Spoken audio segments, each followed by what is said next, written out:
do you really think you have the jurisdiction to decide what makes bare minimum or not? Because let's be particularly honest, you can call opening the door and being kind and nice to you bare minimum, but you think about it, how many guys are doing that? If you came from a series of toxic exes, how many of them were doing that while they were still being toxic to you? Like, you can call it bare minimum all you want, but most of y'all were busy getting way worse than. The royal penis is clean, Your Highness. Welcome to the Breakdown Podcast, where I talk about love, sex, and relationships from a guy's perspective, as well as a bunch of other guy shit. The man on the mic is a man whose sickness for the thickness prevents him from skinny dipping. He is also a man who may include jumping to conclusions to his cardio routine. It is none other than your tall, dark, and mildly handsome man, Sir Denver B. And I want to speak about the women. Or to the women. Or both, actually. Actually, like, this episode is mostly going to be about women and stuff that relates to women, because I feel like y'all might be sabotaging each other, and I want to try and help you. And whether you think what I'm saying is the truth or a pack of bull, like, I think that's entirely up to you. But all in all, I am actually going to speak to the women today because I do want to help you. And for some reason, I feel like today I might actually end up popping off and just kind of losing my shit for a little bit. But you know what? I am going to try and hold it in, And since you have listened this far, I hope you listen all the way till the end. And should you like the episode, should you not like it, should you want to give a different kind of feedback, or should you want to give some sort of potential topic that I can speak about on this podcast, then you can reach me via the social media handles. They are usually in the description below. They rarely ever change, and my DMs are always open. So I would be more than happy to receive your DMs, to receive your likes and dislikes as well, and handle them accordingly. And if you ever end up on any one of those social media pages, just, a nice follow would be appreciated, because, having many followers is a good thing for like the podcast in general. But all in all, thank you so much for listening. I hope you listen all the way till the end, like I said earlier on. And I do need to get the show on the road, all right? And I want to kick things off by talking about something that was supposed to help women, but for some reason has been hacked. But for some reason, at the same time, I don't really seem to feel anything, considering the fact that it was hacked. And don't worry, women, don't catch a feeling. It's not the Flow app. I do tend to believe that the Flow app is pretty well secure, and it hasn't been hacked as far as my knowledge is concerned.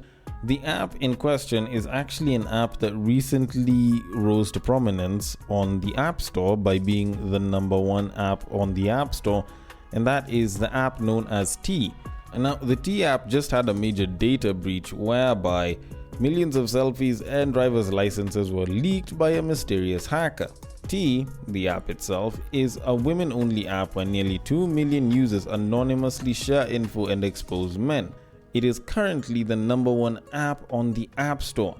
Now, seeing a title like this, considering that it's not really that much of a title, it's more of just like a very, very simple synopsis of what happened, kind of didn't make me feel as bad, because this is something that sort of started out on social media. I didn't even know of the app up until the app itself got hacked and this story came up. But this is something that I've seen a lot of women doing on different social media platforms. It's mostly rampant in places like Facebook and maybe TikTok as well, but I've mostly seen it on Facebook, where women are very ready to expose the man that they're with or they want to be with. And then other women can comment and say if the guy is like known for, certain nefarious acts. But all in all, there is a fairly long-ish story attached to this, which I am going to read. So it says, and I quote, "The T app, a women-only platform that recently shot to number one on the App Store, has suffered a major breach that exposed tens of thousands of user images, including selfies and driver's license photos. Known for letting women anonymously share reviews and expose men, the app requires strict ID verification, which now appears to have backfired. On July 25th, 2025, T confirmed that a hacker accessed a legacy storage system containing around 72,000 images. Of those, about 13,000 were sensitive selfies and government-issued ID photos submitted during account verification, and another 59,000 came from public-facing posts, comments, and direct messages. The breach reportedly affects users who joined the app before February 2024. The exposed files were stored in an unprotected database that was publicly accessible, no authentication needed. Many of the leaked photos ended up circulating on forums like 4chan, sparking outrage and fear of identity theft. Thankfully, T claims no phone numbers, emails, or private messages were compromised, but the fallout is still serious. Victims are now at risk of impersonation, harassment, or illegal exposure from the release of images originally meant to be private. T has brought in third-party cybersecurity experts and says the issue has been contained, but many users and privacy advocates are calling the incident negligent. Critics argue that no app handling sensitive data, especially one built around anonymous reporting, should be this careless with verification files. For users, this breach is a wake-up call about what privacy really means in the age of digital trust.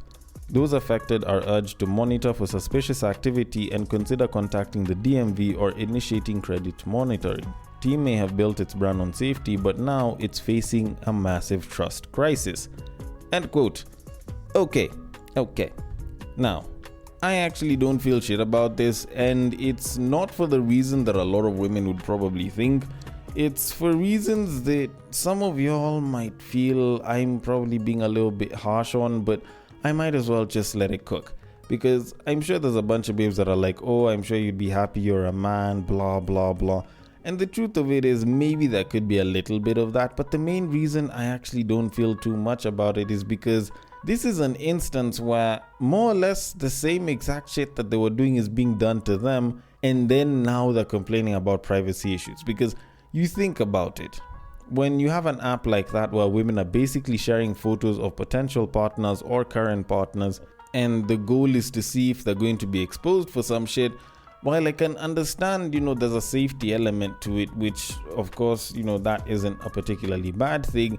The bigger issue that I see is the fact that you're leaking someone's information. You're going and you're posting up someone's identity to see if there's issues regarding that person. And while I can get for safety reasons it can be important, when you're sharing it online to a group of random women, like if they don't want you to succeed because you're with a dude that's particularly good looking, they can say all sorts of shit about them. Hell, the guy doesn't even have to be good looking. If you just have a couple of women that you know that probably aren't fans of said dude, or probably don't want you to date said dude, they can probably just fire off a bunch of BS using an anonymous reporting app just to say that the guy is probably not a good fit for you.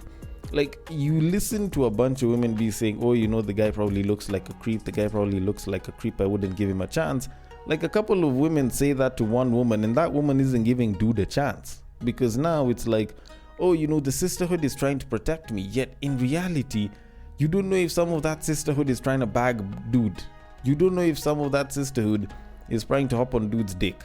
So, like, it's stuff like this that kind of creates issues for me, because while I can understand you asking people about someone, just trying to do your due diligence, at the same time, that can also be weaponized against you. And I've seen that happen a lot with me being the victim here.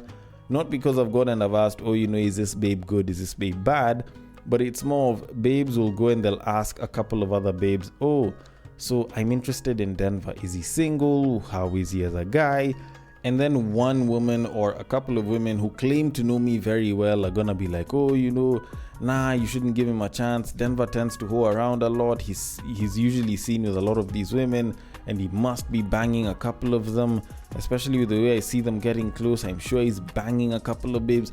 Like, I've dealt with shit like this a couple of different times in my life, and I kid you not, the number of opportunities that I've lost with very, very good women, or potentially just good and good looking women, has been quite a bit. So if such an app gets taken down because clearly anonymous reporting is not that good, if someone has an agenda or if some people have an agenda, then maybe we need to do away with it and stop making it seem so anonymous.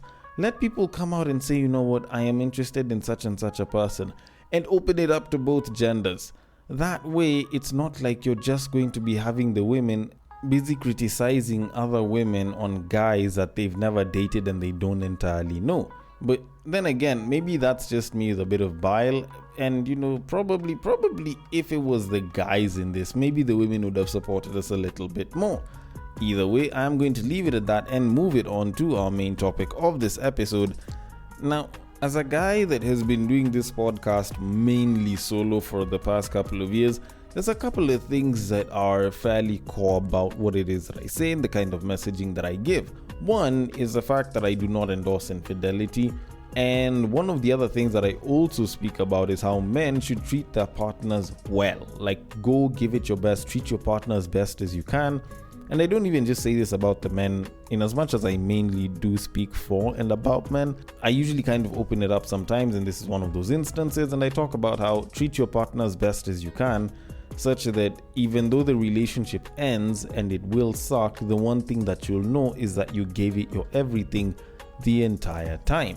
And it's something that I speak on a lot, and I will almost always be telling men, you know what, make sure you treat your partners with, or should I say your partner, with love, affection, and respect, and all of the good stuff. Just basically treat your partners well, all right? And it's something that I speak about a lot. So when I stumbled across a video where a woman was saying that those guys are the ones to drop because you should be looking for better, my interest was not only piqued, but I may have gotten a little bit triggered. Now, I am going to play the clip either way before I can get into my thoughts on the entire thing, but I'm not gonna lie, this kind of does feel like it works against me in a sense, and I kind of have to attack it with the full force of whatever logic that I use to do this podcast. So, without further ado, after a cycle of dating toxic men, or maybe you were the toxic one, you are going to date a really nice guy. He is going to be so good to you. That is not your man. This is the first guy that has given you the bare minimum treatment. This is the first guy who has showed you what the foundation of dating someone should look like. Kindness, thinking of the other person, opening doors for you, literally the bare minimum, and you're gonna be like, oh my god, the love of my life. This is not the love of your life. This is just a dude. I understand, because that happened to me. It's happened to a lot of my friends. It's that first healthy relationship that you get into after a cycle of toxic ones. This is your opportunity to take a step back, and instead of attaching yourself to this human being because they're giving you the bare minimum, you need to understand what it is that you actually want in a relationship, in a partner. You need to understand if you are the person that you want to be with yet. You have this idea that this person is the one for you because they're kind and nice, but that is the bare minimum. You should have more outside of just the kindness that they show you in the relationship to build a long-term relationship. That's not your man. I promise you, that is not your man. Okay. I'm not gonna lie, this was pretty hard to listen to, just mostly because, like, the entire time I'm listening to her talking, I'm like, what in the actual fuck is this babe actually saying? Like, you're saying that, like, you leave, a cycle of toxic relationships, you get with a guy that's actually good, and you're supposed to leave, dude, because apparently bare minimum, blah blah. Like, what kind of shit is this? Like, and I'm not gonna lie, like, this is something I am definitely doing my best to try and not just go completely off on because of what exactly is being said, because I'm a guy, like I said earlier on, I'm a guy that asks other men, that speaks to other men constantly on this platform and off this platform, to always treat their partners with respect and to treat them well and to give them the absolute best. Whether that's considered bare minimum or not is entirely based on whoever it is that's doing the classification, but still, I tell dudes to treat their partners very well. And now we have some woman saying the guy that ends up with you, that treats you very well, you should drop because apparently it's bare minimum and you should be looking for What the fuck? What the actual fuck? Like, this is some shit that doesn't actually make any sense at all, because you've gotten out of a toxic relationship, or you've had a couple of toxic relationships. You have an opportunity to have a good one with a good person, and you're being told not to get attached to dude because what, he gives bare minimum? Like, do you guys actually see the lack of sense in this? Okay, let me try and dumb this down for the people that don't think that this is a particularly, big problem.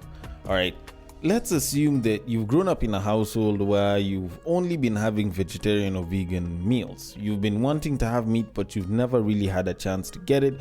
And hell, like, you've basically been wanting meat, good quality meat, to try it and have it because it's something that you've always wanted but you never got a chance to. And then you manage to move out of the house and there's a butchery right next to where you stay and the meat is pretty affordable, so you decide to get yourself some. And as you're having it, someone comes and tells you, hey, I know you started off with a vegetarian type childhood and like growing up and shit, but like whatever meat you're getting, this is shit that we have every day. This is bare minimum. Don't even go for this. Leave this regular cut. Nah. Go and look for Wagyu and filet mignon. Just go and get the good shit. Does that sound like it's a particularly sensible thing to do from just that very simple analogy? Because personally, I think whatever she's doing is just chatting a bunch of shit. And at some point, someone needs to call out on her BS and the fact that she might just be turning more women single. And it's not like there's any real benefit out of this because, fine, yes, you decide to drop the really good guy. How exactly does that help you? With the same people that are constantly complaining that the dating market is full of shit and, the options aren't all that great. Good people are pretty hard to find. And in this case, you've moved out of toxic relationships, you found a good person, and you're willing to drop them? That's just dumb shit, in my opinion. That's actually a very, very dumb move. But you know what? I've already started going off in as much as I am trying to hold myself back. So you know what? Let me try and move things on. Otherwise, I could keep running around that whole ideology that she's busy trying to push. But all in all, the way I think of it is, it's not even just how bad it sounds coming from her. If we flipped the script and it was guys talking about something similar to this, everyone would be up in arms talking about how, men actually hate us, blah, blah, blah. Because you think about it.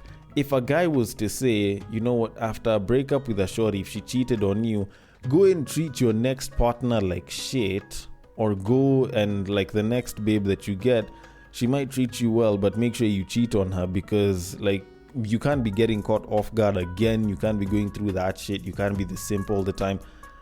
Imagine if dudes went ahead and started saying that in public forums.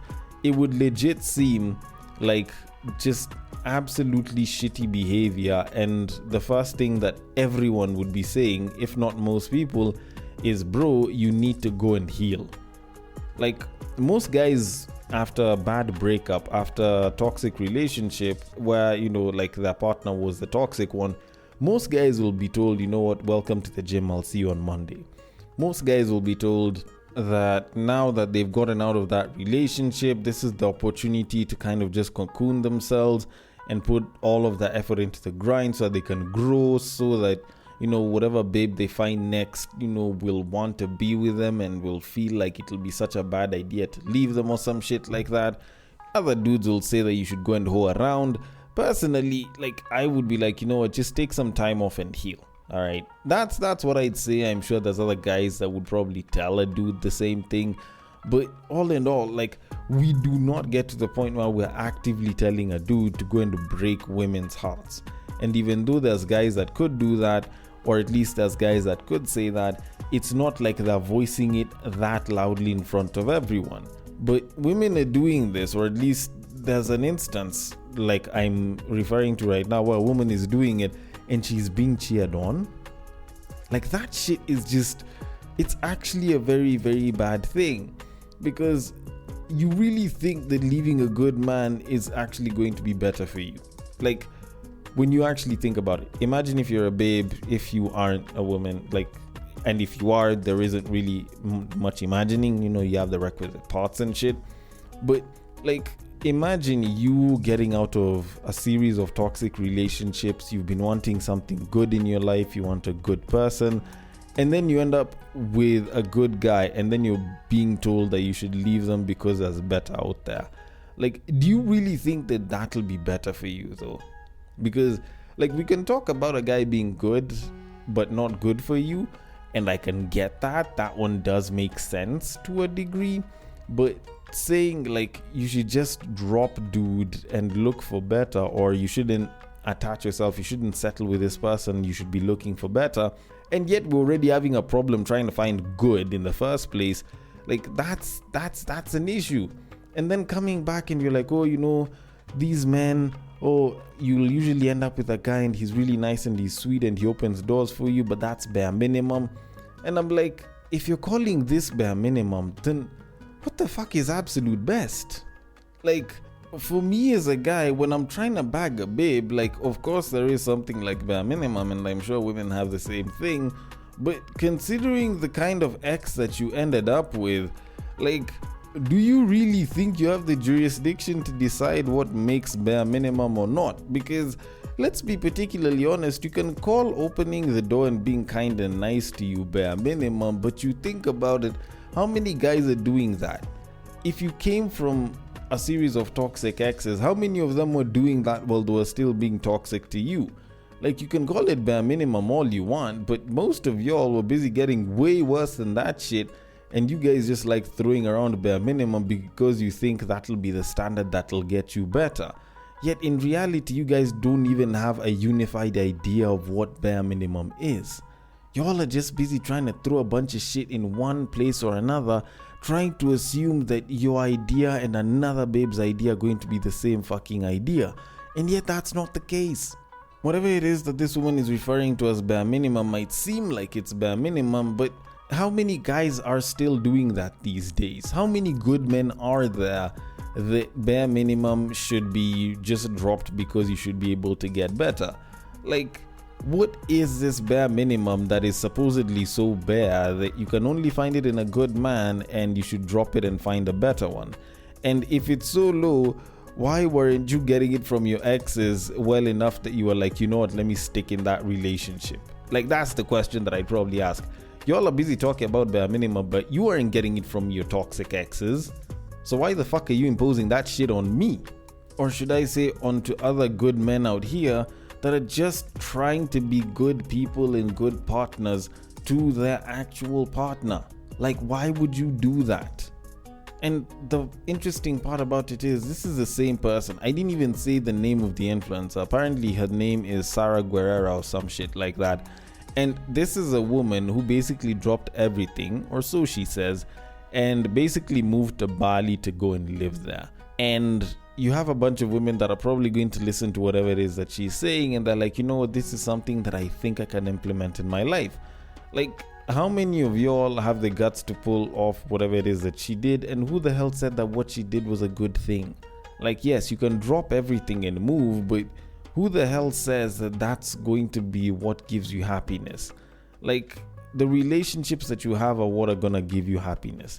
And if you move from a position where you weren't feeling all that great, where you weren't being treated all that great, and you're in a toxic relationship, and you end up with a good man that is being good to you and he might actually be good for you, why the hell would you consider dropping such a person? And yet, like I was reiterating, people are still complaining out here that the dating market is fucked, and you found someone good. Why bother trying to look for better, and yet you haven't fully experienced what being with a good man is? I don't know. If you listen to shit like this, you're not as bad as in my opinion, I feel like you're worse. But, you know, that's just my opinion. So all in all, to kind of conclude all of this, honestly, if you move from toxic to good and then you start saying, or you start considering dropping it for better, then you're part of the problem. You're not trying to run away from the toxicity, you're a part of the toxicity that you ran away from. And honestly, that level of ungratefulness, in my opinion, I don't think you deserve a good man. Go and continue chilling with toxic dudes, because clearly you don't want a good man. Because if you're out here busy saying that you want a good man, busy praying for a good man, you're busy out here busy commenting that you want the prayer that Ciara made so that she could get Russell Wilson, you're part of that entire bandwagon, and then you get a good man and then you're like, no, I think I'm going to drop them for bare minimum. Like, why the fuck should God give you better? If you can't appreciate the good, why get better? But then again, maybe that's my opinion. Maybe that's because I feel very triggered by what it is that she was saying. I could be wrong about this. Maybe there's some truth to what she said. Either way, I want your thoughts on it. The DMs are open. On IG, it is at the breaktime_podcast. On Facebook, it is at the breaktime podcast. On X, it is at Bagaka the D. And on Bluesky, it is at the breaktimepod.bsky.social. Thank you so much for listening all the way till the end, and I will catch you guys on the next break. But what I believe is that if you put a pastor and a prostitute in one room, one is likely to convert the other.